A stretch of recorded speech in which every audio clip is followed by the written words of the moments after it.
remember I have to skip a day. I don't remember leaving. I think it was the 23rd of June, 2022.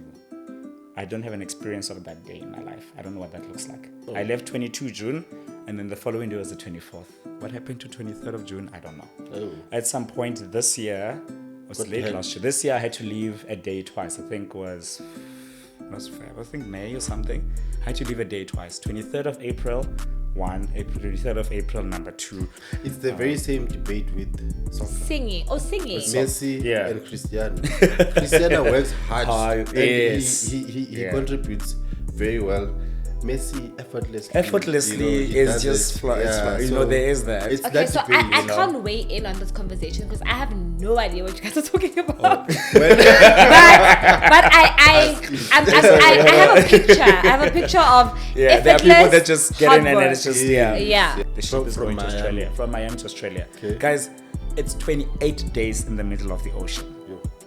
28 days. You go 21 days, you go into a little country there, like an island, French Polynesia, Tahiti. You stop there for a day. But let me tell you, after 21 days when I get to French Polynesia, because I was from South Africa and some politics, they didn't allow me into land.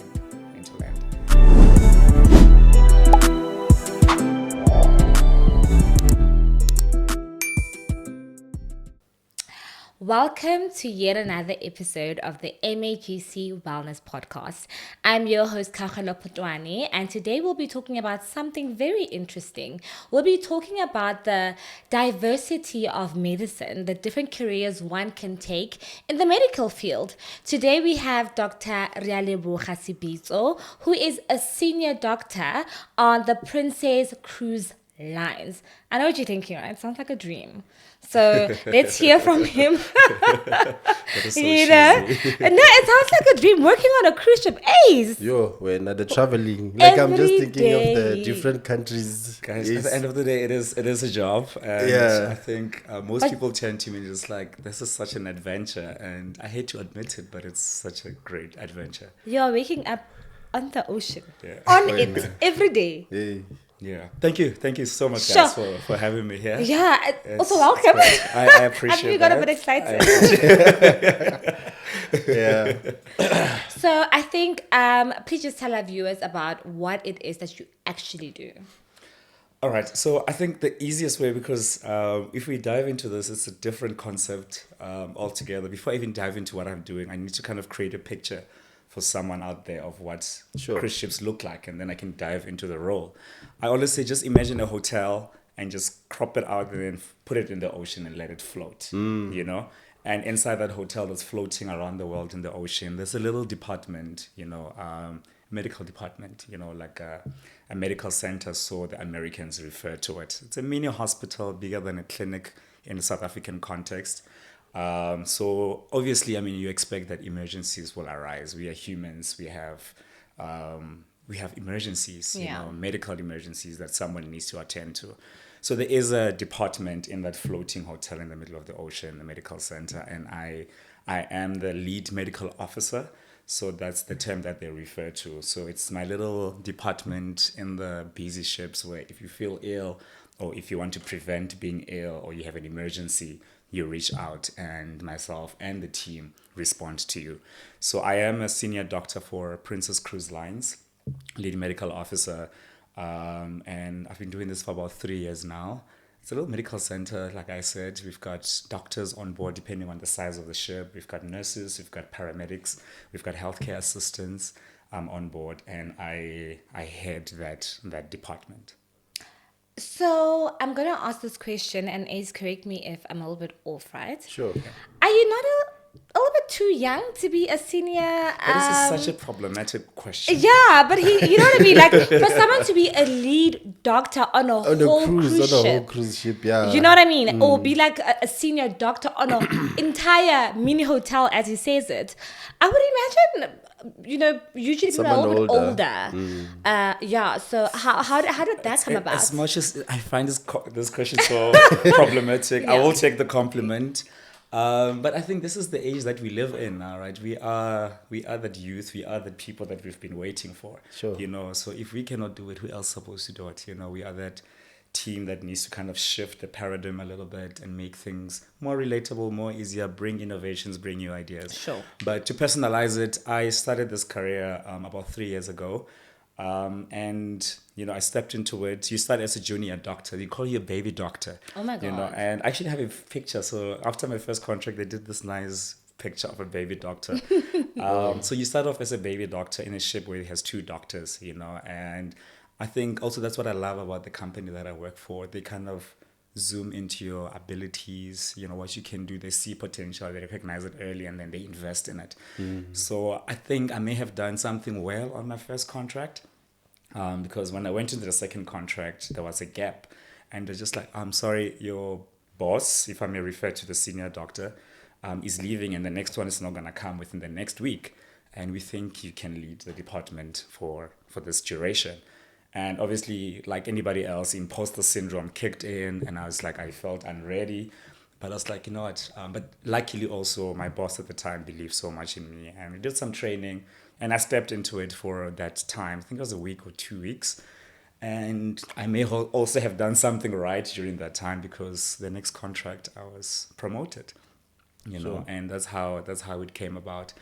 I've been embracing it for a very long time, but we'll get into how that looks like, being practicing. But as to the age thing, I don't want to call it an age. I think they recognized something. I think opportunity, when it arose, I was kind of ready or not, and it worked out, and I'm still doing here. And some imposter syndrome there and there, you step in just like, is it really me? Am I doing this? But it's been going really well. I think that is incredibly inspiring. And Asa, what did our Miss Universe, Zozibini, say? I hope you know this, because it's not a trick question.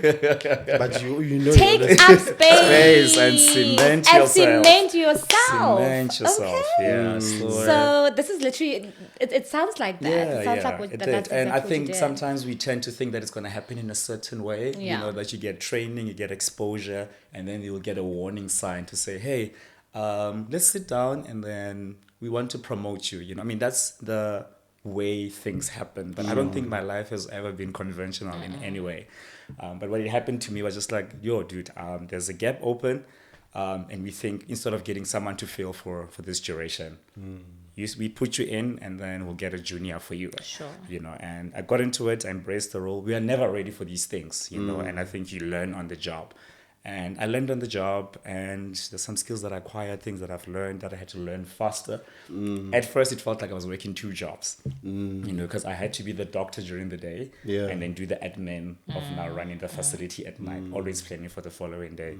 But it did become a little bit easy over time. I also like the fact that, like, you just, when they give you the opportunity, you just jumped. Yeah. Like, a lot of people will be like, ish, Yeah. they'll hold back, and they have second thoughts and stuff. Yeah. That if you want to win, you must just jump in. I think just jump Go in. with it. Just jump in. Because, there's a very cliche quote about that. The things that you're going to regret most are the things that you actually didn't, the chances that you never took. Of course. As opposed to when you failed, or whatever the case, the outcome may be. So it really was just about that, just like, well, if they're seeing something, maybe let's just give it a try, and I gave it a try, and it worked out. I got lucky. And do it scared. Do it scared, exactly. with Do it fear. afraid, Everything that you want is on the other side of fear. Of course. That's it. Yeah. Can I But- say amen to that? Amen. Hallelujah. Yes, that's Sunday. I want us to just rewind a little bit and talk about just medicine, right? Okay. Why medicine? Sure, that's a tough one. I always get asked this question. I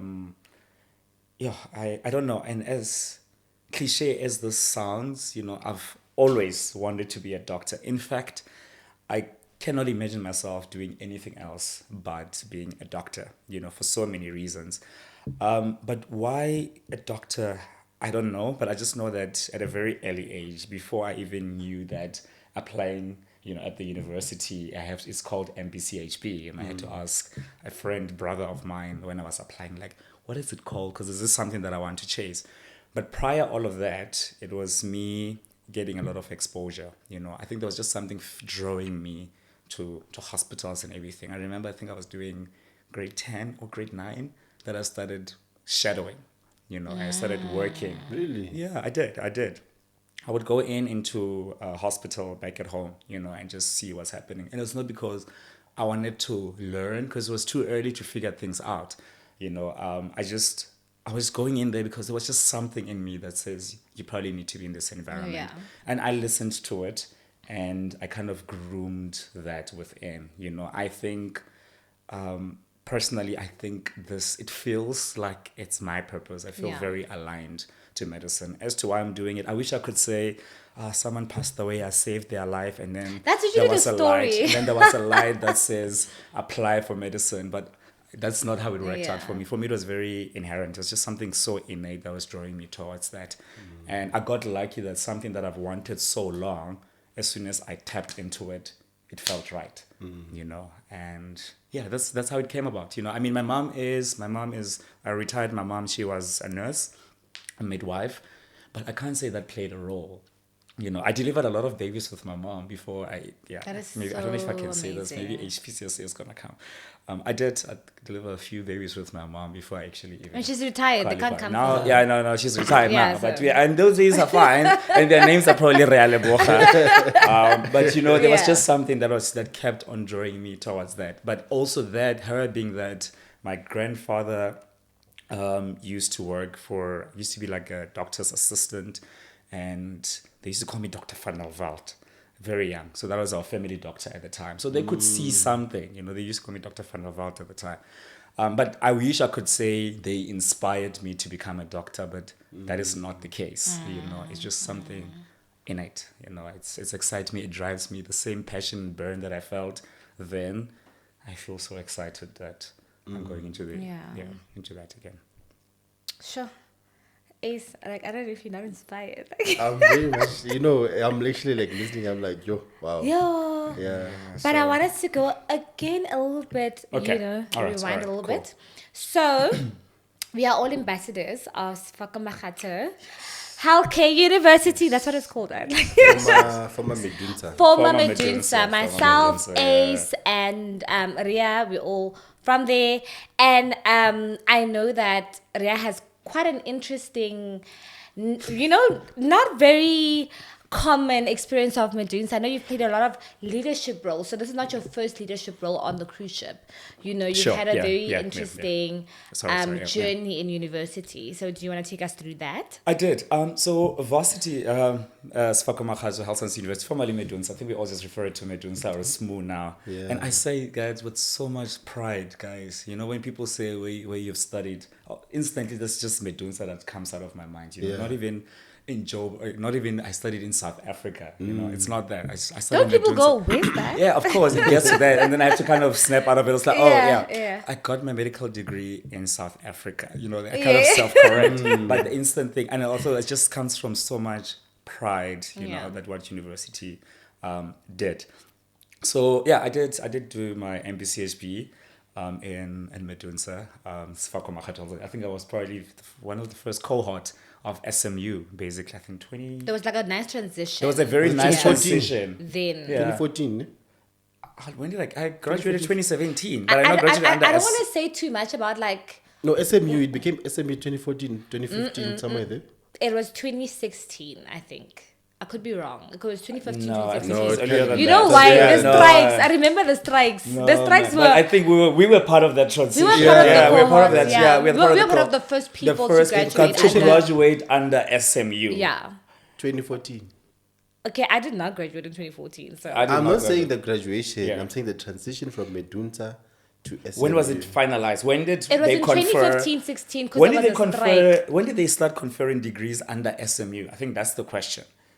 It must Actually- have been later than that. I think it was 2016, 2017. 2016, Yeah. Yeah. Yeah, I mean, you can just Google check that. fact Honestly, that- we can honestly hit Unfortunately, Google. we don't have but fact the checker. fact here is we were part of that Yeah. transition, so it's Yeah. wonderful to see that.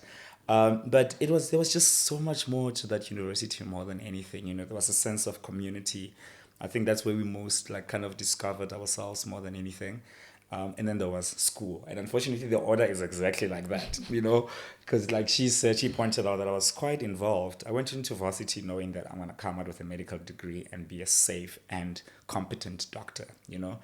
And but you get in the midst of things, and so I ended up doing. I was in before even SRC. SRC came towards the end of the year, towards the end of my my studying. Mentorship. There was mentorship. So there was mentorship. So we used to have a program, mentorship program on board, where would identify potential leaders, groom them, and then would ask those people to mentor the upcoming, especially like getting into a varsity in a new space. That transition from varsity, from high school to varsity, we realized there was a massive gap. Yeah. So we needed someone that can actually help kind of make it a little bit smoother, So we were running this mentorship program. And I think that's probably where I met you. Yeah, I wasn't going to mention that. I also got to because see we were in the body. committee. Even you, exactly. That's where we kind of all came together. I think we need to tag SMU on this episode because absolutely, yeah, that's where it happened. That's actually now I literally like that penny just dropped. That's what it was. So it was such a full program. It was very academic. Yeah. It was also full of leadership in it. So we'd go to trainings and like kind of teach certain things, also learning in the process, and then we go and apply. But the main benefit of it was just to kind of make this transition smoother from high school to varsity. And so I got into that, and then I got, there was that, and then I think things started growing slowly. I remember going into, you can't mention everything. I went to SCF, Student Christian Fellowship, The church, I was part of that, and also that kind of, I went there obviously for fellowship and all these things, but also there was a leadership that was growing in there. I took certain parts in that project. I even started doing news for the. We used to have really? Not even the radio yet. The radio's later. The radio's later. I did try radio at some point.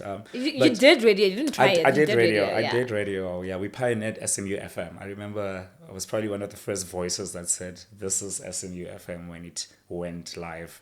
But we're not there yet. So there was this SCF, Student Christian Fellowship. Cheers to that. Also, there was a lot of growth, spiritual enrichment that happened throughout that journey. There was like a lot happening, but in looking in retrospect, you actually realize that all these parts played a part. And then there I read the news for them. I was acting, I was in drama. And then I did the news. But the news was the biggest thing because we introduced this thing as like, listen, we are in varsity and sometimes we feel like we are so out of touch with everything that's happening in the world. So we're going to have a slot after the announcements for 5-10 minutes where we're just going to go into news, international news, 2 headlines, South African news, and then what's happening on campus. So introduce that, and I used to do that. And I think that kind of also led now when they started rolling out SMU FM. They brought that back years later after it had died out. And then I applied for that and I started working for radio. I had 2 shows on the radio. I had a Pump Up My Friday, which was very exciting. So it was a music show. You had to be there, man. I can't tell you, you had to be there. It was a Friday show, which I was doing with my very close friend. So we do that from 9 until 12 p.m. on a Friday. So it's literally that Pump Up My Fridays, music, chats, what's happening on the week, gig guide and everything. So that was really nice. But the more serious one was on Tuesdays, where we had SMU Talk. So that's where we had like debates and controversial matters. And I also did that with another good friend of mine. So, I know there's just a lot at play, but that's how I got through varsity. And then I also was part of the transitional SRC, and I was the project manager for that, where there was a big program, a scheme that was happening about funding. I don't know if you guys remember that, where we created, there was a little project about our student funding, where we would put pockets of money in there for the guys that didn't get, what's that fund again that we get in varsity? NSFAS and all of that. So the people that were outside that margin of NSFAS, they couldn't self-pay, and they would identify them, would have a pocket, and then from that pocket would give them something for food or pocket money and all of that. That's it was amazing. it was a project that I adopted. It had been there for a while, and then we kind of grew towards it. But to answer your question, and then there was school, on top of that. I was going to say, there's so much just outside of the academic part of it. And then there was school. Yeah. But the good part about that is for me, I think what helped me academically is because I really had little time for school. In a sense that when I had to sit down and study, I knew that I couldn't miss. I had one shot. I have a week to prepare for this exam, or I have 2 days, or maybe in those 2 days, I knew that I was free for 6 hours. I knew that I had to shoot and not miss. So I think that served me in the fact that when I sat down with my books, it was books time. I used to call this thing a block period, and I still do that now. Sure. When I tell my friends and everyone's like, I'm in a block period, it means Rhea is studying and is focusing on school and nothing else matters. So that all these many things that were happening, they were enriching, there was impact going on with it. Oh, and then there was, oh God, guys, I get carried away. I think Medunsa was such a long, it was a lifetime. Yeah. Remember the A.B. Bailey scholarship? Oh, yeah. There was an A.B. Bailey scholarship. What's that? Days. So A.B. Bailey scholarship used to be this big project. It's still running now. A.B. Bailey is a very controversial project, but the impact of that scholarship, the fellowship, was incredible. So they would every year identify one student per university in South Africa. Oh. So based on academic performance and also based on leadership qualities, and then they would pick you. Once you've gone through, obviously, like interviews and application, you have to create a portfolio. There's a whole shebang. And then at the end, they pick one student per university. And then at the end, there's like 13 or 12 of us. And then we go to the UK. So the plan was for us to go to the UK and get exposure on how they're doing things, and also kind of expose them on how the system is in South Africa. And that was the time of fees must fall. Oh, And yes. all of that. So that was during that period. So it gave me such a great opportunity to interact, one, with other students from different universities, and then also go out to Camptonburg. We went to Oxford, we went to Cambridge, and you'd sit down in debates and talk about these things. But also as part of that, you're traveling. And I think maybe that's where the love for traveling traveling came. started. Yeah, Remember the first time I left the country was literally going to the UK, and I was just like, London. I is think I remember amazing. the UK. I remember It's like the UK. London must come back. So there was all of that. So that's what I'm saying. There was a balance that came with all these many things, and yeah, I was glad to finish record time. But I knew that when I left Medunsa, there was more to me than just being a doctor, Sure, yeah, that's what happened. That's Medunsa in, I don't know how long I've been it's talking. not No, this is a nutshell. that's actually. even This is, That's not all. this is me kind of You've been- rushing Yeah. through. And You've I been may on the missing- Billboard till last year or so. He was on the Billboard. Guys, He was guys, the that face of billboard was Medusa. that billboard I was know. that billboard was actually annoying because at some point I started looking at this billboard. I was like, that is not me. That looks now like maybe like my son or my brother. I was just like, I don't And know, this also cannot- family because it was and there for friends such a going, long time. isn't this Ria? Yeah. Isn't this Ria? And you're like, it is. Yeah, and then I used to discover these billboards every time. So the main one that I knew was on the N1 from Pretoria, Centurion to Gauteng. It was a massive There billboard. was also there with my another one in face. town. You see, but that's the thing. I Mara, knew what's that that, one no? first. Just before. I knew that one Yeah. first, and I remember I was like, "Wow, this is a lot." I knew there was a project going on with that, and then next minute I'm getting calls. People just starting shooting videos. I was like, "Where is this?"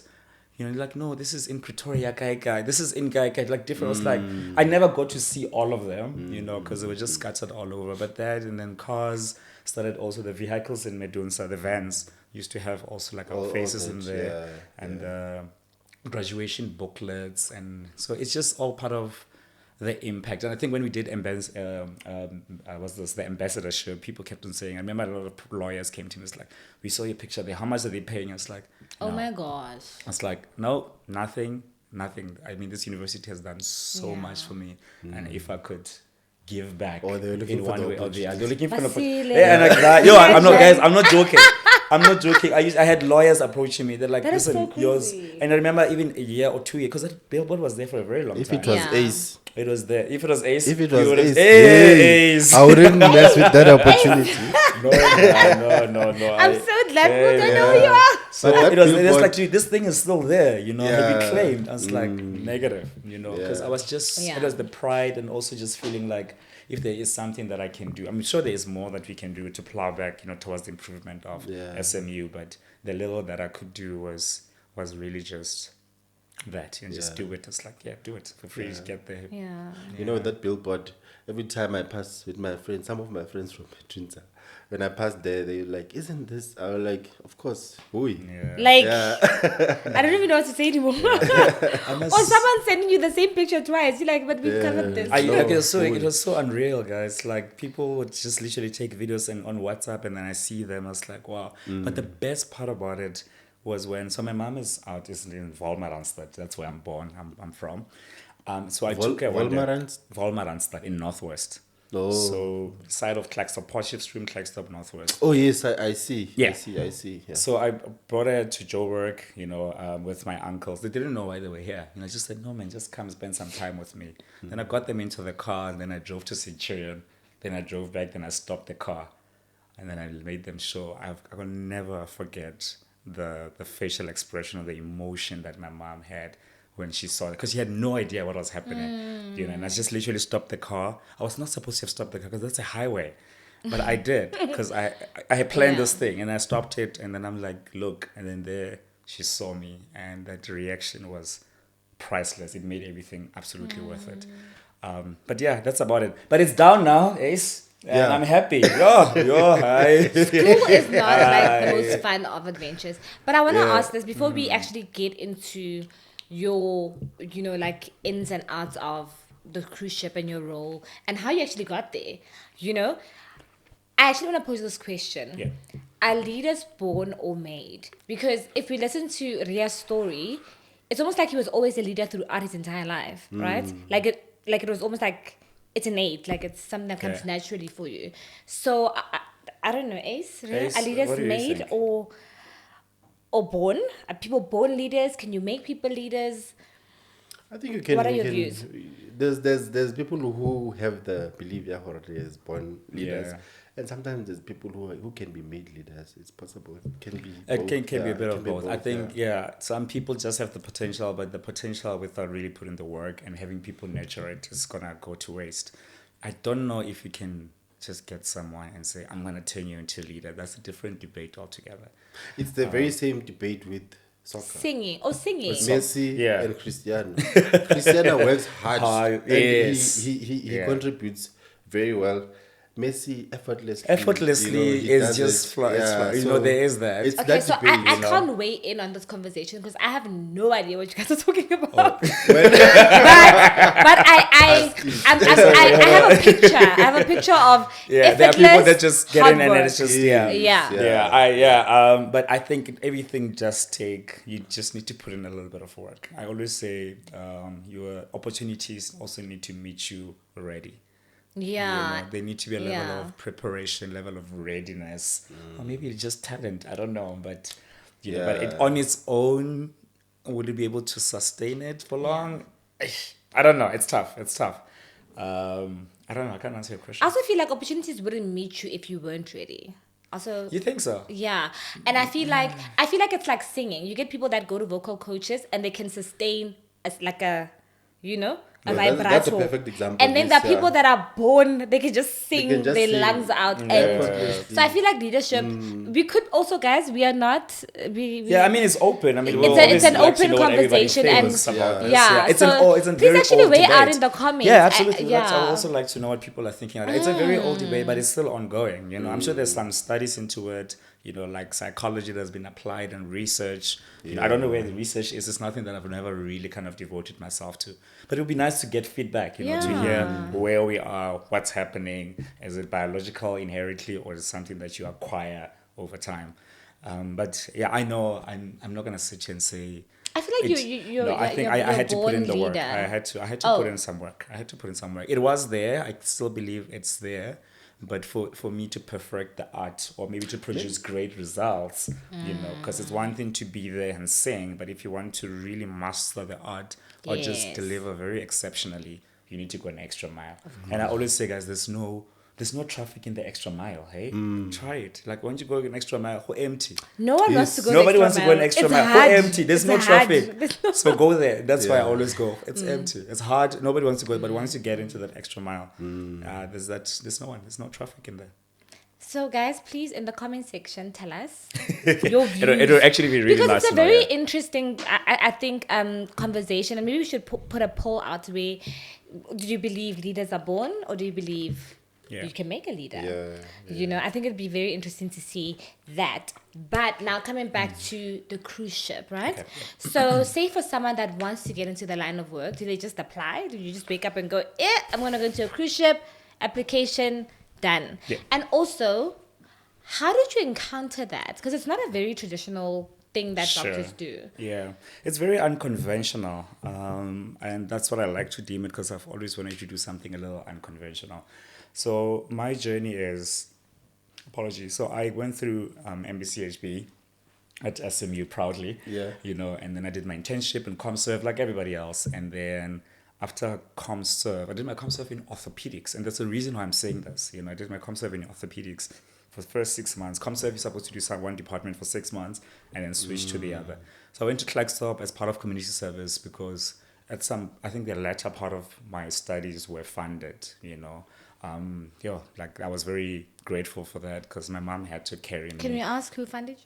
Are we allowed to ask? No, it was the department Just of for- North. No, just- it was no. Also put Yeah. things in context. It was the department No, of and also Northwest. for other kids that are in Yeah, Klerksdorp it or was in the the department yeah. of Northwest that funded me. Wire, but it funded me towards the end. It was a struggle. I remember at first, my mom had to kind of carry most of the part, but that woman believed so much in me. She still does, and I think that gave me a purpose. When they say like, remember why you started. That's probably that. But I'm not getting into that. So I had to come to Klerksdorp, and I'm building context. Went into Klerksdorp to start serving my years because it used to be this thing. I was like, we'll find you for 3 years, ne? Gonna work for us for 3 years. years. There was that kind of a Yeah. thing. So I was like, can I start at ComServe? They're like, great. I'm like, okay, I want to start as soon as possible because I never wanted to be like bound. I want to get it over and done with so I can explore other things, or maybe go back to school and study more and all of that. So I did my internship 6 months in orthopedics. I wanted to do emergency medicine. I wanted to work in the emergency room because it was something that was just driving me to do that. The likes of Dr. Magnoni, Junior Magnoni at the time. These guys were just black young guys that were just killing it. And he became my HOD in ER and during my internship. So I was like, man, I want to do something that this guy is doing. But unfortunately, I didn't get a post because there was just one post for ER and it's got this other guy got it and I had to be in orthopedics. I did orthopedics, was tough. Probably most part of it kind of caused anxiety for me just being in that environment. But I put myself in it and I had good leaders in the department that were really to teach and, so eventually it just clicked, it just clicked and I became part of the department and I started doing really well to the extent that after the 6 months when I was supposed to go to the ER department, my HOD came to me, it's like, there's no way. After all the teaching we've done and we've built you to what you are today and we value your contribution in the department. So they didn't let me go. The two of us could not go, So I had to continue doing orthopedics for the whole year, Eventually I fell in love with it, but I didn't see myself doing it long term, So ComServe finishes and then at the end of the ComServe, I remember sitting as well with the clinical managers and everyone. They say like, listen, people have applied and everything. We want to retain you to do like your MO, your grade 1 MO. Yeah. I was still like, as much Sorry, as this, just I'm for honored. what is an MO? Just for the So viewers' post sake. ComServe, if you don't go back to school, you become a medical officer. Okay. So grade 1, grade 2, grade 3 over the years. So you became like an independent practitioner, but if you're working for an institution, you call it a medical officer. Sure. So that's what I was supposed to go into. And then they said to me, it's like, listen, we want to retain you, and all of that. And I appreciate that, but I knew that deep down, this is not what I wanted. And I'm answering your cruise ship story. No, Listen, please I'm take your creating time. Yeah, context, yeah. And then I was like, okay, you know what? I really want to do emergency medicine. But emergency medicine was so tricky because you cannot get into emergency medicine into MO year or registrarship without previous exposure. Like when you apply for interview, like, what's your experience? Yes. You're just like, but it's my first day of working. What do you want experience? You are my experience. You are about to create my experience. So it was that thing. So there was no opportunities elsewhere, especially in the public sector. It's highly competitive because it's a growing specialty and people are loving it, so it was no way for me to get in. And then I ended up in private. I got so lucky to work with a company called Naywell's Piccolo, Hudson and Piccolo. They run some ED units, in Netcare ED units around Johannesburg. Guys, that has been the greatest blessing of my career. I want when you get leaders that you get into a space and people say, we want to teach you. I met the likes of Junior, when we spoke about Junior, I mean Dr. Murugan, Paul Sandler, and Swartzbeck, and Kylan. And these guys were and they were so great at what they were doing. And I was like, I just want to do that. But they also poured so much into me. So that's the work that I was doing for some time, ER, and I started to learn also the transition from community service to that, but also from public sector to private sector, in a completely new environment. But they believed in us, they trained us, and eventually, you get the hang of things. And then I remember going into it intentionally saying, now I want to do my diploma in primary emergency care, and they also pushed me, and then I got my diploma in primary emergency care. After getting it, a friend of mine that I was working with, Mohammed, is like, hey man, there's this opportunity. I'm like, what are you talking about? It's like, no man, I think it'll suit you. The way you talking about, it's like cruise ships. I'm like, what do you mean? Because I've never heard of cruise ships before. I didn't even know, guys, there's ships that are floating. So there's a fleet of ships that are floating somewhere in the ocean as I'm talking to. I had no idea whatsoever, I had no exposure. And it's like, no man. So basically what you do is they're looking for ER doctors to work in a medical center, and I was like, okay, let's give it a try, and that time it was COVID, but also COVID was taking away from a lot of us. I don't know about other people. As a frontline in the ER, all I was seeing was death, resource. So it was taking the joy out of the medicine that I wanted to do. I mean, you'd be lucky if you had like proper trauma, if you work in the union and all of those were exciting days. But most of the time during COVID time, it was so like there's just a lot of despair during that time. And I said, like, I'm very new in my career. This is not how I want to experience it, So let me just step out for a little bit and go do something that's going to keep me active. And then I applied for this company, cruise ships, went through several interviews. I had no idea what I was signing up for. Zero. The idea of just translating ER into a cruise ship and this ship is floating, that's all I knew. And then I applied, went through several interviews, and I got the job, and then they sent me an assignment. They're like, hey, May, what, you need to come join the ship in Fort Lauderdale. It's in Miami. Yeah, sure. I had no idea. I saw Fort Lauderdale. I was, where in the world is Fort Lauderdale? How am I going to say to my mom, I'm getting into a plane. Is going to Fort Lauderdale, I was like, Miami. I was excited about the Miami part because of the long, like Miami Beach and all of that. It's like, I'm going to America, Hey. That was the exciting part about it. But where in the world Fort Lauderdale is, I had zero idea, So obviously you do a lot of research and everything. And then, so flew out, and I remember getting there in Miami, and they ask you, you're going to America. And you are a black guy from Africa. I was gonna say, you said going to America like a black guy. Guys, and I'm not creating like a narrative. This is my lived experience, And they asked me a lot of questions. They're like, like, what are you doing in America? What is your purpose? And then you tell them I'm going to work on a cruise ship. Yeah, we hear you, but why are you here? Why there? Like which cruise ship? And then I had to take out the documents. I remember it's like little child going to school for the first day with all the books and the paper because I had to be ready. Then producing my visas and everything. This guy is asking me questions, like in immigration, in customs. Going through, and then he's like, and he's asking these questions like, no, what do you do? And I'm like, no, I'm going to work as a doctor, on a cruise ship. And then I could see that there was light, like, because you were a doctor. All right. To be honest, I still use that. So now, you go through that every time you land in every country, particularly America, because most of the time I fly out into America, catch a ship, and then it lives from there, But we'll talk about all the joys of all of that. So now I've learned the trick. So every time I go there, ask, where are you going? Visit. A reason for stay. I'm like, work on a cruise ship. I'm a senior doctor. No more questions. Pass. So I had to learn the hard way. So that is the operative word. That's doctor. the operative. Yeah, it's just like Now you're into like I'm a senior. Senior what? Because also it's a language thing. Like opposite of junior, man.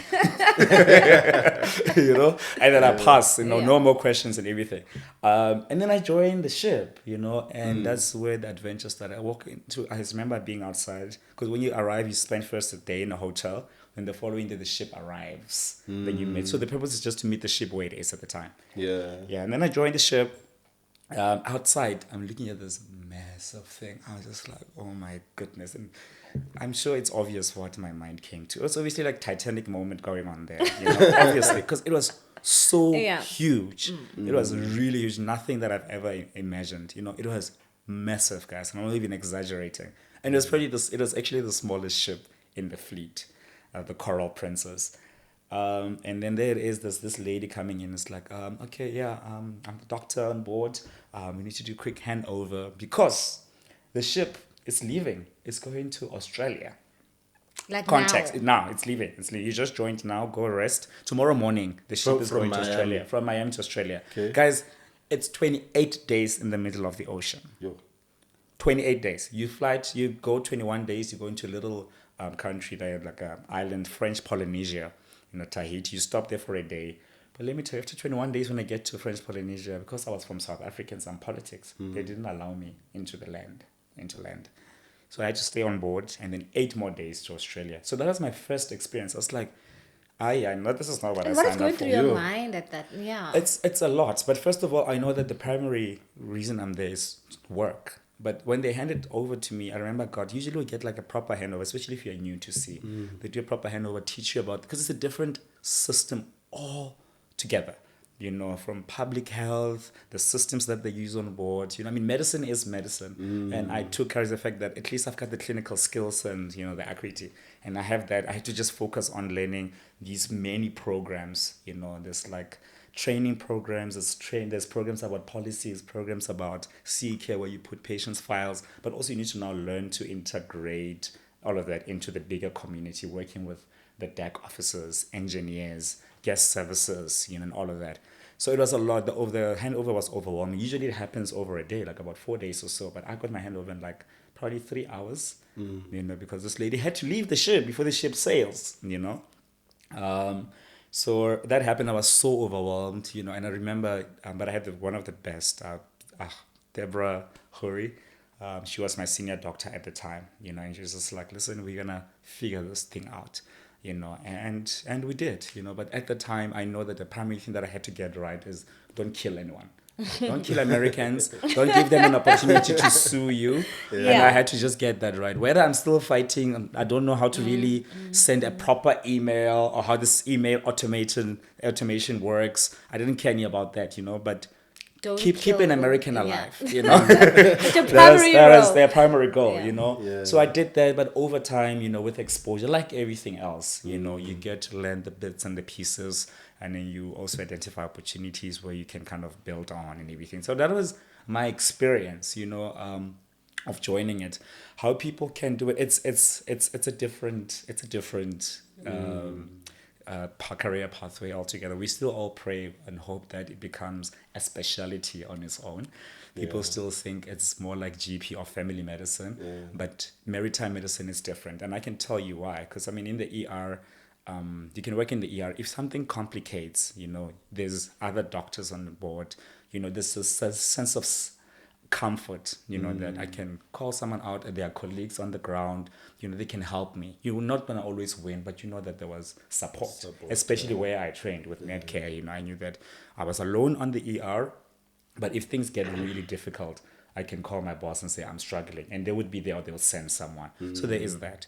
But now imagine having an emergency in the middle of the ocean, far from everything, far from help, and now you are literally relying on your own skill, and on your own knowledge. And I think that's also what kind of helped me grow so independently and accelerate my growth as a clinician, because I had to apply myself to learn new things, learn new terminology, learn new drugs, and learn new how Americans do things, because you need to also be relatable, but most importantly, how to be a competent and an excellent physician.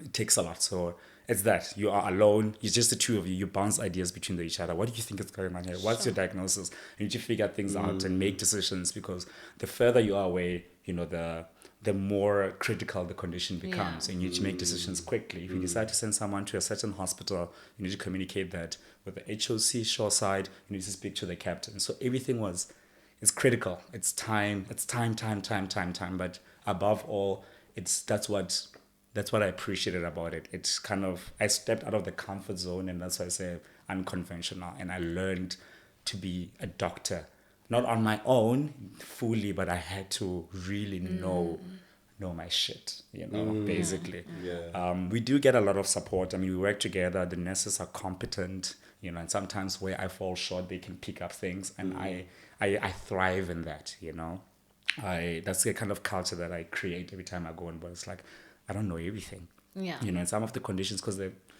ER is really just that, anything can come in at any time. So now imagine that happening in the middle of the ocean, anything can come. You've never met this person who's from Utah. They have this rash that only develops in this certain part of America. I'm just like, what is this? How do I start? If it's dry, wet. If it's wet, dry. But you rely on people that are experienced, people that are. So that's how you thrive in cruise ship medicine. You create a workmanship.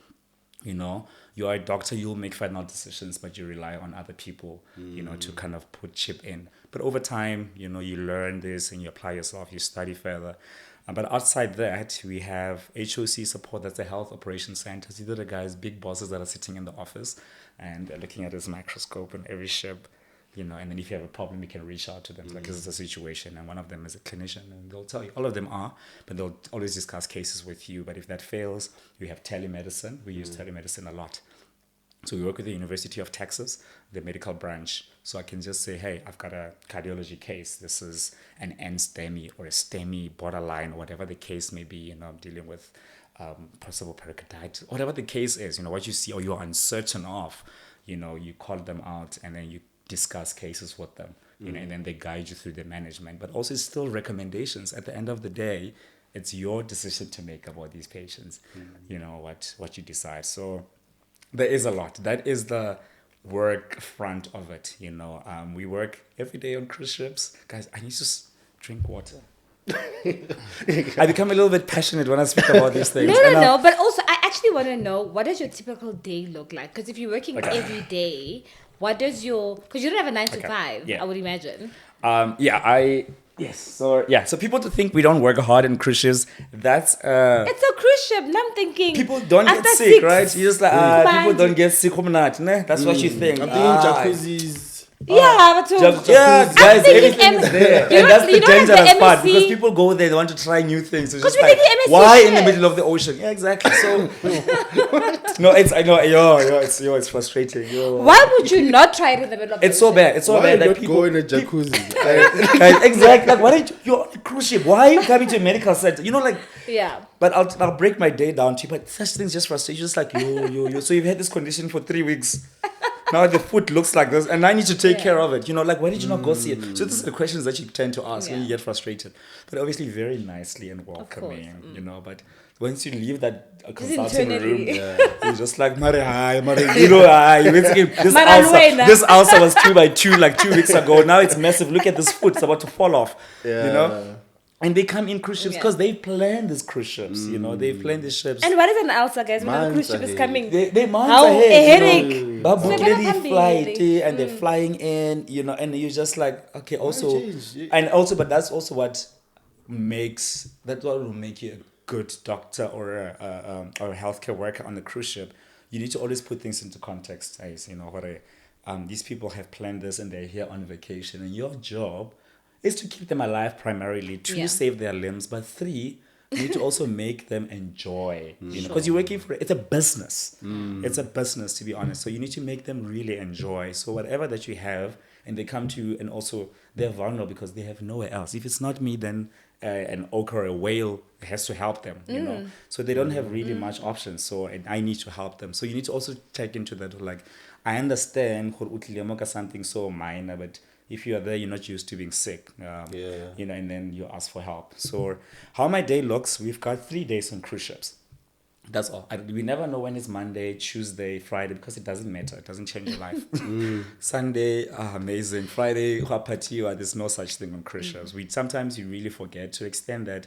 The carpets on the ship in the elevator are written days. As you step in, says Monday, like, it's Monday. Guys, I'm not exaggerating. Remember when you see it? I remember when you see it. Time zones as well change. Time zone changes so bad. Sometimes you skip days. I remember I have to skip a day. I don't remember leaving. I think it was the 23rd of June, 2022. I don't have an experience of that day in my life. I don't know what that looks like. I left 22 June. and then the following day was the 24th. What happened to 23rd of June? I don't know. Oh. At some point this year, was What late the heck? last year. This year I had to leave a day twice. I think not Feb, I think May or something.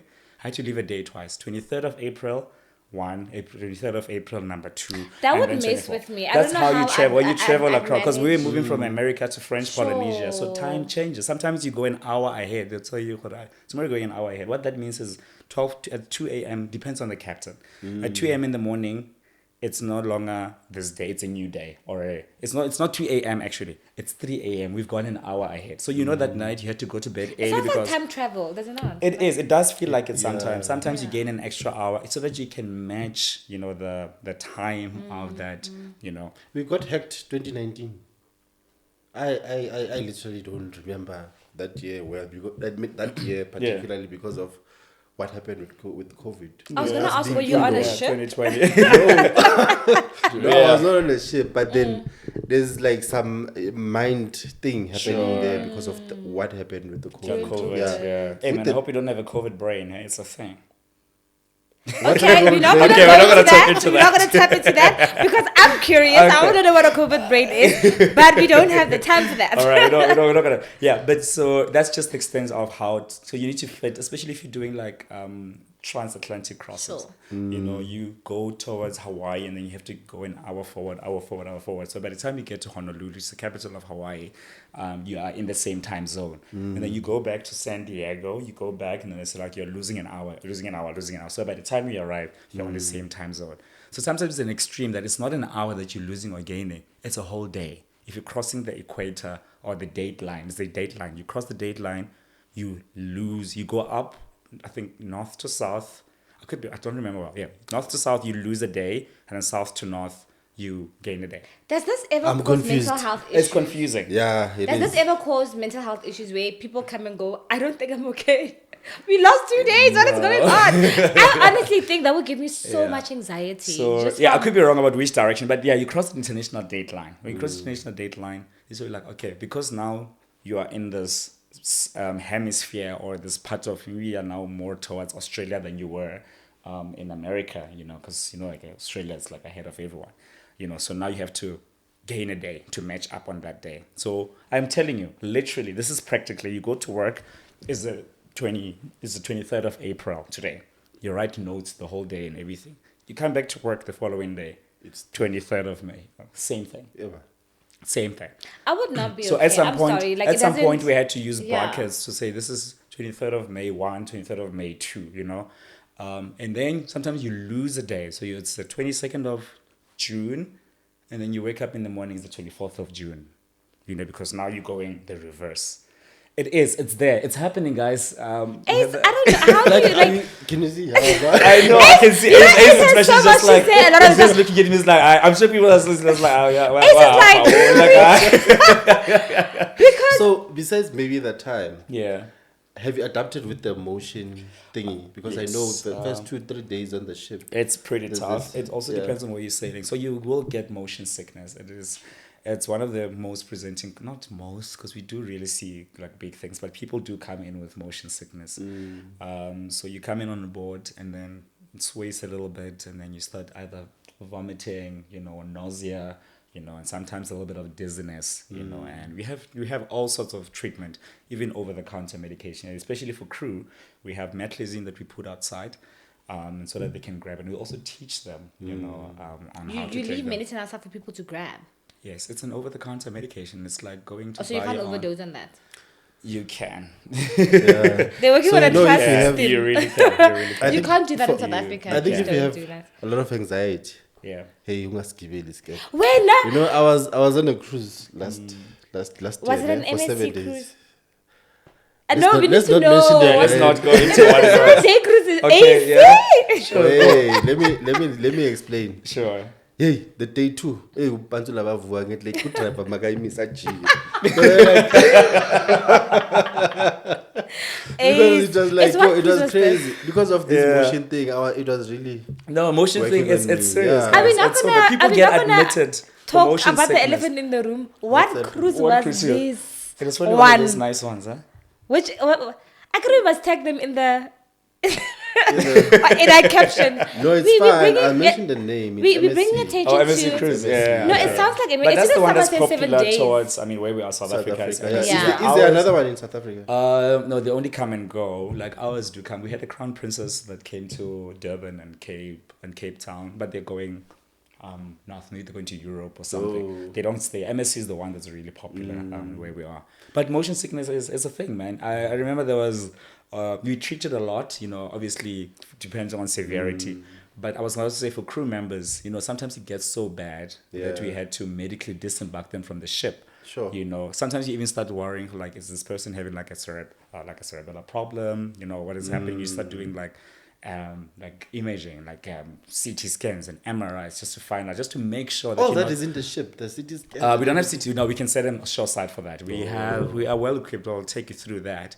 But sometimes it gets so bad that, you know, the diagnosis they tell you, that neurologists will tell you it's motion sickness, and we had to, because they cannot work, we have to medically disembark them, and most of them are home because I always say the sea has rejected you. You know, it Oh is my a gosh. thing. And you So know, you when I had that, You I stay was- home, or is it medical? It's a medical. Is it yeah. sick? Is it sick leave? It's not sick leave. You are fired, but because of sickness. I'm It sorry, is that very doesn't that doesn't sound It right. is. It is. I mean, So they fire you because you're sick. you're not fired. You're medically disembarked. You're unfit to But do your is it work. sick leave? That's what I'm It's asking. not sick leave. So It you depends on fired. what it is. I mean, we have different ranges, especially for crew members. You have crew members, cases that we can treat easy on board, but remember, I think at the back of my mind, to remember that you are there to work. You know, and you cannot be sick for 3 weeks. You cannot be sick for a temporary week. incapacity in a way. Yeah, no. So Except you're not coming back. we send you out and then we You're not just coming back. but there are some conditions that you go home to get further assessment and treatment, you know, evaluation, because you have exceeded our capacity on board. And then you come know? back. And then once you've completely healed, you go through, do your medicals, and then you come back. You know, that's an option. You know, but there are some things that you just like, I remember there was one case of a guy, motion sickness. He used to come to me every day, Doctor, dizzy, you know, and it was real, because when the ship is docking alongside, we are somewhere in the beautiful city. Right, my guy, you know, as soon as the ship starts, captain says, we're sailing. Doctor, dizzy, you know. And I had to send him home, medically disembark him, because he was unfit to perform his duties, because he was always dizzy and vomiting. And then later, I think it was about a year later, a colleague of mine calls, because we keep records of everything, you know, calls me. It's like, hey, my dog, I just wanted to reach out to you and discuss this case. I'm like, yeah, sure. It's like, no, I saw that this year, whatever, you treated this crew member, case number, what. I think this guy is back and he still has dizziness. No, I would must try a different know, line of work altogether. You know, and Because shame, man. you take any case as if it's an acute thing. I'm just like, man, just wake him up and see if you're not missing anything else. Could be something acute or chronic. But if it's still motion sickness, just cancel this guy and tell him, hey man, just go away, maybe on a flight or something, you know. Go Or find on something land. else. Maybe just work on land. But people leave land for reasons. So there's alternatives Shame. now, you know. So You know, that's the extent of motion sickness that it's. Yeah, it's I was a real actually thing. curious when I had that. I was thinking, like, is there a doctor in here? If something We have happens, it, you know, we because have I was it. feeling. So even really MSC weird. ships in South Yes, Africa all have the cruise doctors. ships. They It's a do, requirement. yeah. I actually I had like a lot of questions in my business. But plan. why I didn't you was ask the like, people that work there? Would No, see, no. hey, need a I doctor, can't even guys. think they're having a good time. They don't know there's the department. There's probably someone intubated on deck. They actually do say there's. Oh, do mental Yeah, they? health they or do make an whatever. announcement. Yeah, Before they you do. sail, the captain Yeah. makes an announcement. You know, like there's a medical center, tell you exactly the location and the opening hours, and it'll tell you, like, in case of emergencies, call 911. You know, and guys, You call But I have a 911 on a question. ship. honestly, call 911, and then it goes through guests. There's a whole protocol. Okay. And next minute, you'll hear announcements. Yeah. Depending on what the situation is, there we are running. It gets really busy. It gets exhausting. Depends on the sounds itinerary. exhausting. I actually have a question. Sure, my man. Is it only doctors that they want? Because like we also have like the allied people. Yes, that's like your true. physios, your Yeah, OTs and I get a stuff. lot of physio. I actually I've thought asked- physiotherapists. I've actually thought Yeah, of that. It's not for everyone. not for the company that I work for. I mean, we hire definitely doctors, but also with doctors, you need like a emergency room background. You know, now they want you to have actually at least a DPAC, which is a diploma in primary emergency care, and also with ultrasound training now. But they can always train you on that. Or you need to have an ICU background, because on ships things turn from an ER to ICU just like that. You know, so they want those specially. And also, I think the idea, I could be wrong, how I rationalize is because of the comprehension of our scope. If you're in ER, you can treat psychiatry, you can stabilize at least a psych patient. You can treat cardiology patients, cardioverts, whatever the case may be. Pregnant woman comes in, you can treat that. Someone comes in with another condition, a respiratory condition. We are kind of a little bit of like jacks of all trades, you know. That's the term, right? What's common though? What's a common thing? What's common I'm sure depends it on the must be population. overeating. No, that's not Also, true. before you get into that, I please just tell us how many, like on the biggest ship you've worked on, how many people were on board, just for context sake, and what is most common? Okay. I think the Regal, it's not the biggest I've worked. It's the biggest I've worked on, but it's not the biggest on the fleet. We actually just have a sign, we just came out and it's very big. I think the Regal I could be wrong, sitting around 5,000. 5,000 people. 5,000, 4,000, 5,000 people. I can check that for you and validate like now. No. It's an estimation around is fine. 5,000. Yeah, 5,000. 5,000. Would Passengers, and then you have crew as well. So maybe we're looking around nicely over 6K. Could be bigger with than how that. many doctors exactly? It depends on the size of the ship. Say the Regal. So the Regal will have 3 doctors because it's quite big. 3 doctors. So I have senior doctor and 2 junior doctors. But if you work on a smaller ship where you have 3,000 passengers and 1,900, just Is below it me 1,000, where the math is not 4,000. mathing? Why? 6,003. Yeah, like there's something that is not Yeah, mathing for me. It for is me what as it a is. person. It is what it is. 3 doctors, 6,000 people. But remember, It's 6,000 crew members. No. In total, so 5,000, say about 5,000 passengers, Just- 6 and 1,000 crew members. Yeah, it could be But with more 3 because also doctors. proportion needs to make sense. Yeah, you know, it could be The like math 4 doesn't 2, math. I don't know. 5 2, yeah, something like that. But yeah, you take a proportion to the doctors. That's how it is. But also Yes. remember the mentality is that you are not. Sick. All these people are not patients. It's not a hospital. You're not running patients with 5,000 bed hospital with 3 And doctors. it's just like the Titanic. You know, the Titanic is smaller. No, I'm just saying, like, and it's just a Titanic situation. Yes, Yeah. unless it turns into like Yeah. a mass casualty, or there's some virus that goes on board and everybody gets sick. But you ask the commonest things. We get a lot of cardiac cases, to be honest. Like heart attacks. Yeah, we have people that are actually having heart attacks, strokes, which is the big The story. age. Heart attacks, the age. So we're a company that I work with for it's called elderly. So it caters for the elderly and the married couples. You know, it's very family friendly and everything, but the majority of the people are average 65 or more. From the Sometimes heart even more. attacks. Or that So have, people or that they are don't have heart retired, no. I'm just saying average group. On the, could be an average age for that group. Could be more, or sometimes it goes a little bit higher depending on the itinerary. Because people, you'll be surprised. People want to go to Hawaii to die. I'm gonna leave it there. Yeah, people have wishes out there that have lived. Maybe they're like in their 90s. The Americans, hey. Yes, majority is Americans. It doesn't sound very South African. Ah, it's No, it's No. not. South Africa, they will want to be So- imported back. Yeah, you Yeah, get, when we're die next to our grandmothers. So yeah, they can but obviously bury that's us there. just the side, like Yeah. PS, you know, postscript. So you have 90-year-olds on the ship, you know, with all their bags. That's not fine. Just like a bag, medical, you know, and you meet them and you have to go through all of that, and they're allergic to everything. And just like, how am I going to Ma'am, treat why are you here? But commonly, we see, depends on the itinerary. You know, I'll keep on saying that because if you're traveling remotely from U.S. mainland, because the worst one is Hawaii. Everybody hates Hawaii and going to French Polynesia because that's where everything happens, because you spend about 5 days in the middle of the ocean, as opposed to other areas where it's just a day, new country, a day, new city, a day, whatever, you know. So it's nice and easy. But if you're doing Hawaii and French Polynesia, I did a cruise of 35 days. Spend 5 days, land 5 days in the island, and then 8 days in the middle of the ocean, and then 9 days coming back. You know, that's extreme. That's probably the worst experience that I've had. So they will come in with cardiac problems, rasp problems. You know, they'll catch Like a breathing bug. problems. Breathing problems. They'll have maybe like a pneumonia, which complicates, or exacerbation of asthma. We have a lot of fractures as well. People just go shoreside, 'Cause they're old. cobblestone, trip and fall, and now the hip is out. It's just like, how? But, you know, or they break things. So fractures, sometimes you do get a pattern of fractures happening. And then motion sickness will come, but also primarily we're still big on public health on ships. So you still have influenzas, COVID is still a thing. We isolate COVID on ships. If you have COVID or you have fever of a known origin, we isolate you so that you don't spread it. Because, I mean, you can imagine that it's a very small, Yeah.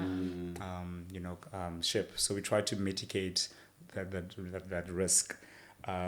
So yeah, it's some of the things that come up, yeah, but sometimes it's just the same things kind of happening all the time. And then once in a while, you get a retinal attachment, someone coming in and they can't see you and it's medical emergency, it's a lot of things that can happen.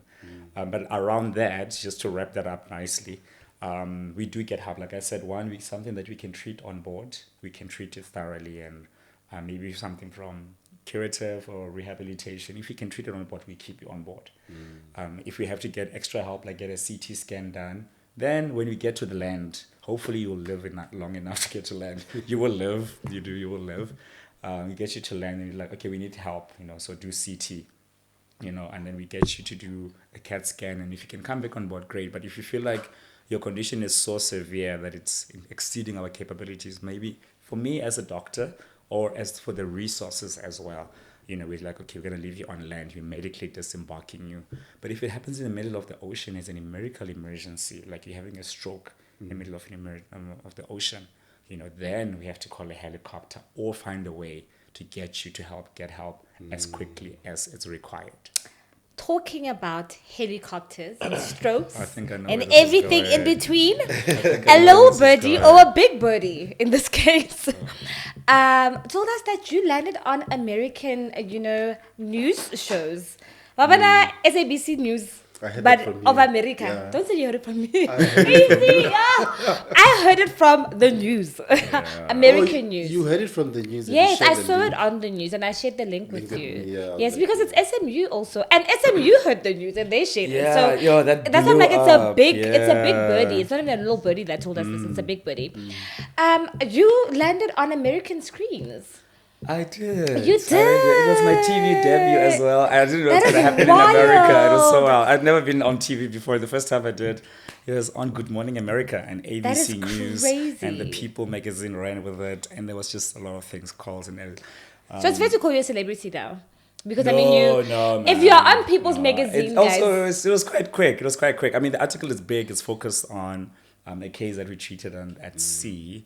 We had a guy who had signs and symptoms that looked like stroke, so he came into the medical center. We had just also, I'm sorry guys, I'm so big on context because I want people to understand their Sure. Because I came back, but so you made news for saving a life. Are you not a doctor? It's kind of your job. I'm like, hey man, I did, but when grace locates you, some things, God has just a way of amplifying things, It was not the first time that we've ever called a helicopter. It's not the first time that we had a helicopter, but I think the thing about it is that we had left mainland US, I think San Diego, 5 days to Hawaii. Spent 5 days. So if you're in the mainland, obviously you have more facilities. You get sick now, we can get you help in your process. Also, the American system is like, it's a first world country, But if you move further away and you go to Hawaii, then... Does Hawaii not have hospitals? It Because does have every good- time it has the queens. problem is Hawaii. No, because it takes forever to get to Hawaii. All the doctors that work on cruise ships probably hate that itinerary. Okay. That Panama Canal. There are some ones that are very notorious that like if you go into that assignment, the next 4 months you're gonna earn your salary. You're gonna work. You're gonna work. And you go there with that mentality that you're gonna work. And then sometimes they assign you that you're just like, but I just came back from Hawaii. Can I just get relocated? Can I just go to Asia? When you say Mediterranean, I just want to go see France and Italy, But so now we do mainland Hawaii. They have good facilities there, But once you leave Hawaii and you're going to French Polynesia, you're going south, very South Atlantic. You're going, this is the globe. We have the globe. We have the globe. We have the Yes, globe. we have the globe. We have the globe. Can Let we me zoom use it. into the globe? Yeah, we have the globe. Gosh, yeah. So Can we Yeah, I zoom don't know into if the we can globe do that. Yeah. This is actually works really well. This is so beautiful. This is so nice, guys. Yeah. All right. Let's find America first. Yeah, there you go. So it's like moving from the United States, and then you go into a little island somewhere there. That's where Hawaii. It's a little dot. You won't probably even see it here because it's written Hawaii. There it is. So Hawaii is literally that little dot there. But not only does it end there, you go further down into French Polynesia. I need to find French Polynesia. That's Samoa and very far. I think you can just point. I think French Polynesia. There There we it is. go. There's French Yeah. Polynesia. So it's further down. So that's the US mainland. That's the United States. There's Hawaii there. And then that's French Polynesia. And you can imagine the remote, the further you go, the smaller the population, the less the resources, the more challenging it is. So this incident happened between Hawaii and French Polynesia Sure. during the day. So stroke had multiple strokes, like crescendo strokes. I think about 4 or 5 of them coming and going and so forth. I had a great team at the time which literally stepped on this. So medically helping stroke, everybody knows that you can't really intervene in terms of stroke because you'll never know until you have an MRI or a scan, depending on the time. CT, knowing that are you dealing with a hemorrhagic stroke or are you dealing with a ischemia because of, there's a clot sitting somewhere there, So until you really know, you can't give any medication whatsoever, I mean, it's common practice. We know that most of them are caused because there's a clot sitting there. So the only thing that they need is thrombolysis. Start giving aspirin until they get help. But if someone is bleeding, you don't want to give them medication that's going to make their blood thinner.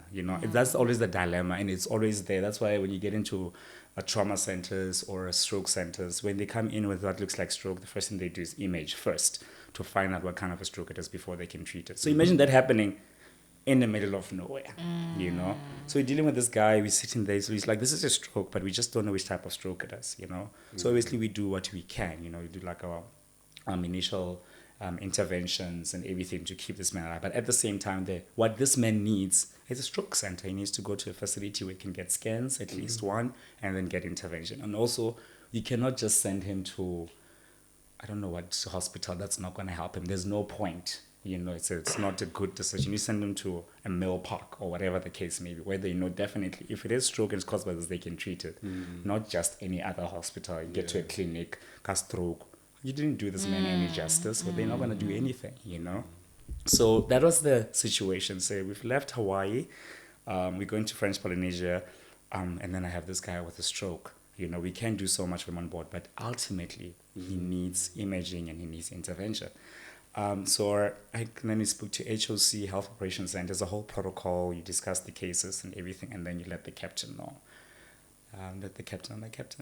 We are nowhere, and I have this guy that needs help, and then the captain will speak with FOC, like Fleet Operations Center, to look at the options, because either we can divert the ship to say, okay, oh no, there's in the map somewhere in the world, there's a little hospital, then if we can just turn right quickly, we'll get there.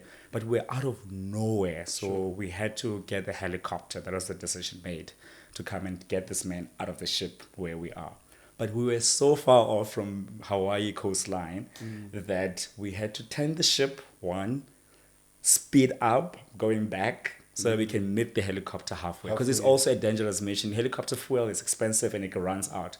The further it goes, the more dangerous it is. So you need to kind of meet them halfway. As we're trying to run this and orchestrate it, so obviously I'm speaking to the captain, I'm speaking to HOC, part of my brain, I had a very brilliant doctor at the time, Rochelle Toy, shout out. She was really incredible. Like, she just stepped on us, like, you deal with the clinical for now, and then I focus on the operations, and then we'll swap around when things get a little bit tense. Like, okay, no, you focus on this. But also when that is happening, it's not like Mamang is not breaking her femur somewhere. They'll come, someone is having this condition. So there's a lot happening, but you have a great team. So now it happens that you speed up the ship, we turn the ship around, you make the decision, you want to turn around the ship, speed it up, and then a helicopter has to meet this person. So as they were doing that, the guys from the helicopter came in, the Coast Guard came in, they started shooting this video as they're rescuing this man. And then we got him to the hospital in time. We had a window period and we made it. I think this man made it to the hospital within 12 hours. I think it's about 11 hours or so, or sooner. I don't remember the details. It's been so long. So we got him on help, and he got to the stroke center in Queen's Hospital in Honolulu, and then they did the intervention. And now that's when they caught the story that Mr. whatever his name was, I'm not in a position. I was not in a position. Man. I mean, he signed all the papers to disclose his name, but I can't disclose that. And then he made it. So they ran with the story that's like, this man had crescendo strokes, like about 4 of them, and recovering in the middle of South Atlantic, and he made it, and that's what built the story. And at the end, they say they want to reunite him with his heroes. So being the guys that were lifting him up, the helicopter guys, and obviously the medical team on board. So it was a very feel-good story that you can go on a cruise ship and have a stroke. Yeah, thank you. That was the approach of the story. I say, like, you can go on a cruise ship, and this is what we're capable of doing, and so yeah, and then next minute I'm getting emails and everything and calls. And also fuel of driving back, of turning back of so the ship. unethical. Kokunyana.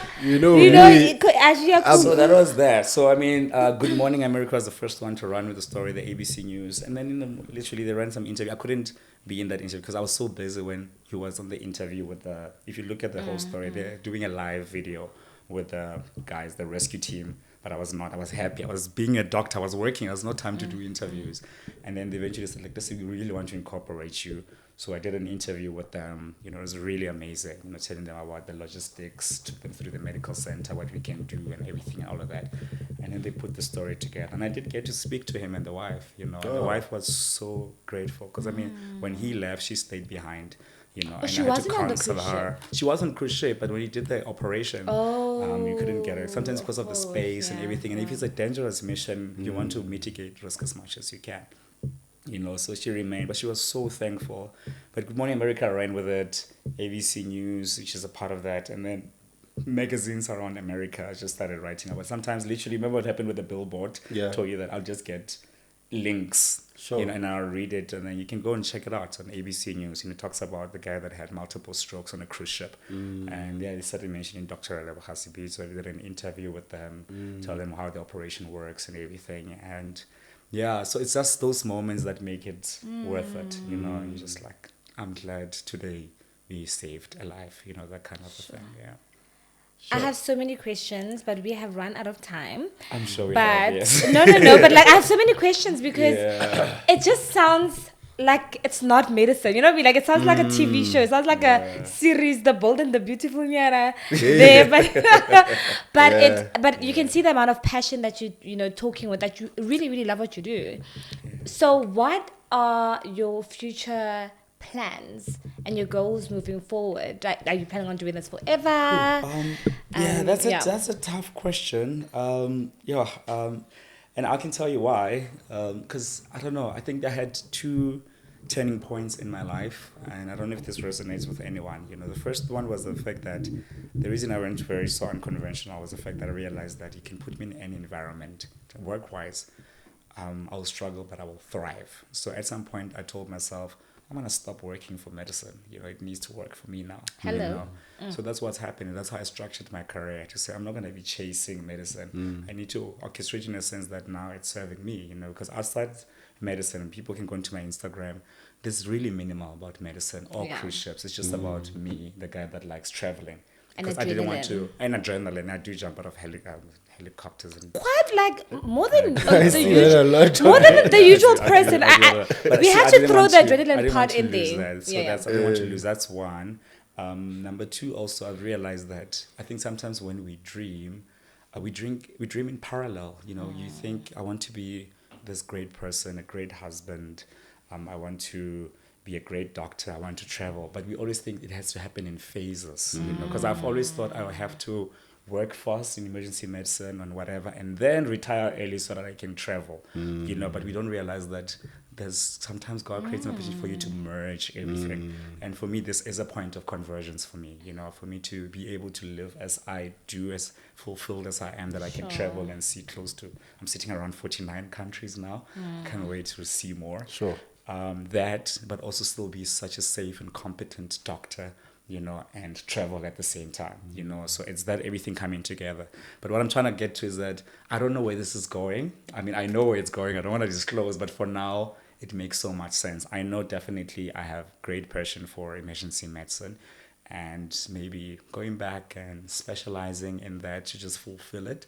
I will, but I'm not fulfilling it so that I can just be an emergency doctor. It's probably there's a greater purpose to it. Like I said, I'm using, to be honest, all these things as a means to an end. There's a bigger picture in all of this, but most of it is really so that I don't want to be a slave to my career. I want to orchestrate everything that I can still do, but also still be at the same time. But there are great things happening. I'm excited, and I think my career about cruise ships is now, I've been doing this for 3 years. People are only kind of picking it up now that I've been doing it. And just because That's just how I work. There's a bigger project that's happening, which I'm stepping into. So I'm happy to share this chapter with my life, you know. Sure. So once I still get excited with this, and then I have something else that I'm working into. But once that happens, I promise I'll be back and I'll tell you about it. Please come back. I will tell you about it. Yeah. But yeah, that's what I'm looking into. You know, I just want to merge emergency medicine, my traveling. I'm looking into philanthropy as well, you know, just to give back, because I do think you go through 3 phases in our careers. One, you learn. The system feeds you. Second part, you serve. But at the third part now, you need to start also building towards that career, you know. So I think that's where I am now. I've learned, I've served-ish. I'm still very young. There's more to do. But I'm at the point where now I just want to grow things, develop policies, and make, you know, the career a little bit better, you know, or at least one life, you know, to breathe a little bit better because I exist. Yeah. Sure. I almost want to ask, where can people find you? But I'm thinking on a cruise ship. No, they can't find me. You cannot find me. You really cannot. Where can people find you on the socials? And I'm thinking, You really cannot find why me. are they finding you? You know, I'm working. I work very hard. People think I'm traveling. Others say, Yeah. yesterday I saw a message like, yeah, Ria's always traveling every month. Like, I am working. You're literally working. It's work. Yeah. It's work. It's beautiful to see all these countries, guys. Can you please tell us how many? I think if an American just catches our show by chance, how many continents are in the world? Because I've watched American There's so American many. interviews, and oh my gosh, they Yeah, don't know. There's several. No, they don't. I've touched all 6. They don't know. I've touched all 6. I've been to Asia, South, North. I've just recently touched down in South America when I went to Brazil. That's my first. I've always been in the periphery of South America, like in the ABC Islands, but I've never really, just outside Venezuela, but I've never really been on the mainland. So I've done that. South, North America, Africa, I live in Africa. I need to explore that a little bit. I've done Oceania, Australia, I've done Asia, I've done Europe. I just need to go down to Antarctica. I know there's a cruise ship that goes there. Like where like ice. Antarctica, like ice. We just Beautiful. started Not afraid of That's Titanic. very. That's Titanic Wait, vibes. we learned And a lot this is- about this from is a black Titanic. man We know we've talking. done the ships are better now. Whatever that Titanic better went than- through, yeah. no way better, bigger and better. than Besides Titanic, there's nothing else. there's no happened. one. I mean, There's there's just Titanic. No? that we know of. Some That are we smaller know of. ones that have some. Apparently We always there's have. No, I mean with the big ones. Oh, the big ones. Yeah, that's the main one. That's, Oh. yeah. Apparently, there's things when I down there in the ocean that people are Yeah, discovering. there are shipwrecks that people are. But also, guys, ships are massive. Like ships are massive. And there are other big, brands with yeah. bigger ships that when I dock next to them, I feel like my ship is a baby ship. You know, I mean, those brands are out there, but amazing. So it's a bigger world out there. If you want to branch out, if you feel like it's not for you just to be in the clinic or hospital, not under I think these people are doing an incredible job. But if you just want to go to the extra mile, where I said there's no traffic, that's when you start exploring such things. And I'm really grateful that I found my point of convergence, and I'm feeling well aligned, you know, with my purpose, you know, and also I'm just so fulfilled as an individual. I'm actually so happy that you came to Yeah. join us because I think you've shown us the fact that there can be a whole new world, you know, to what can be traditional. Because people traditional. think medicine, hospitals, clinics, but you can do medicine on cruise ships. Yeah, specialized. I mean, that's Yes. just the design, you know, and it's great. I mean, we do need oncologists. We still need like plastic surgeons and all of that. So people can do that, but provided that's what they want. You know, I know, like I said personally, that deep down I do have an emergency medicine, but it's not just to get a degree, but I want to make most out of it. But if I'm serving now in the middle of ocean and I feel like I'm making impact, that's where I want to be, you know, with my little diploma. Yeah, I'm very fulfilled, and that's what I've wanted out of my career, you know. And yeah, that's just where I am. It's just opportunities, guys. They're just out there. They're just really out there. Just position yourself. Just position yourself. Yeah. And also what we undermine is you need to also good relationships, because there are people that speak about your name behind doors, closed doors, and I think that's what worked, and that's why I'll always pay like tribute or maybe like respect to the guys that kind of catered, you know, my career. You know, from the young, I was inspired by Voyani and Shlomi, You know, I didn't want to be like him. There's just certain things about him that I wanted to grasp, and I got into close. He mentored me, and I got that, and it served its purpose. And then I had to graduate my mentorship, you know, and then I met, like I said, Junior Magnoni, Kylan Swartzberg, Paul Sandler, and Murugan. And those guys were just exceptional in the ER. I'm just like, I don't want to be like them, but there's certain thing that I want from them, you know, and then I got that. But these are the guys that speak, and I mean, even getting to cruise ships, guys that when I close to my promotions, when they were serving, the guys I know that's put a word in there for me, you know. Lenny Kutsie, Deborah Hori, Jerome Suknanan, you know, I'm pulling out these names because I'm really appreciating. I love that. I'm appreciating what these guys did. They spoke and they put a good word, and you know, and it continues to build. It's a story, and at the moment it's very adventurous. Yeah, and I'm loving it. Sure, Ace, I'm inspired. You very much. Yeah. I know I keep changing careers in my mind every day. I'm like, today I want to be. I don't know. Yeah, I'm like, it's very exciting. You know, like you wear the ranks and exactly, everything, and I think about everything else. It's just that pride of being young, which I have problems with, but also just black in an office. You know, because I mean, it's a senior doctor rank like 3.5 stripes. Captain is 4. So I sit in big meetings, you know, and sometimes you walk in there, it's guys like Europeans, Americans, it's just a bunch of guys, older guys. Older and everything, and then you just rock up there, you know, like, are you lost? Someone used to call me a junior doctor on the ship. Not a junior nurse, you know, not undermining anything, but just because they thought I was so young and there's no way that I'm the lead medical officer. But just being in those officers and speaking and sharing light and contributing where you can and making a little bit of a difference, you know, that's also on its own, you know, speaks a lot about a black child. Sure. Yeah. This is inspiring. I'm very inspired. Like I'm Thanks, like, guys. I might just go in the MSc. Just try the MSc first, and then kind of see moving forward. But guys, I think we could definitely delve a lot deeper into this. I think it's such an inspiring, you know, conversation. But we are out of time. I'm gonna call you Dr. Realeboga Sebitso, the senior doctor of the Princess. What did we call them? Princess Cruise Lines. Yeah. Cruise Lines. From him, from myself, and from Ace, who again today does not have a lot to say because he's just so blown away. Ace has been so blown away with our back guests, to back to back. You guys should see his reactions, his facial reactions. Are Like, he's priceless. so blown away. And I I had to keep mine together, but he's really. He's just like, you know. But from all of us guys, it's goodbye. So